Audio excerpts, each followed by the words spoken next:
আসসালামু আলাইকুম বন্ধুরা, চলে আসলাম মায়ের রান্নাঘরে। আশা করি আপনারা ভালো আছেন। আলহামদুলিল্লাহ আমিও ভালো আছি। আজকে করব হলো কলা ভর্তা, কাঁচা কলা। দেখেন, পানি বসাই দিছি। এখন কলাটা দিয়ে দিব সিদ্ধ করার জন্য, রেখে দিব। সিদ্ধ করা হয়ে গেছে, এখন উঠাই নিব। ভর্তা করব, মরিচ পেঁয়াজ ডলা নিব।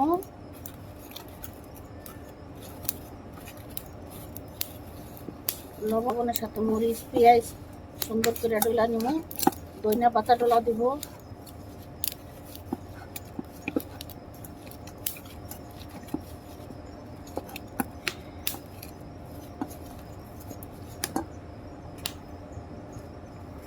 ধনিয়া পাতা দিয়ে দিলাম।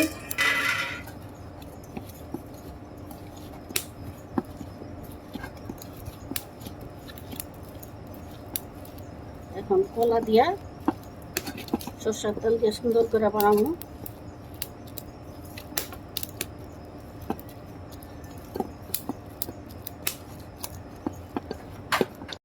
এখন একটু তেল দিয়ে দিব, সামান্য একটু তেল দিব।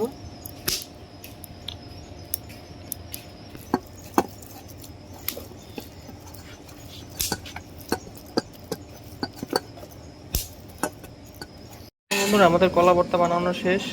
দেখতে অনেকটা সুন্দর হয়েছে। এভাবে বানিয়ে খেয়ে দেখবেন, অনেক ভালো লাগে। আমাদের ভিডিওটি আপনাদের কিরকম লাগলো তা অবশ্যই কমেন্ট করে জানাবেন। লাইক শেয়ার সাবস্ক্রাইব করবেন। আবারও কোনো নতুন ভিডিও নিয়ে আপনাদের সামনে হাজির হবো। ততক্ষণ ভালো থাকুন, সুস্থ থাকুন। আল্লাহ হাফেজ।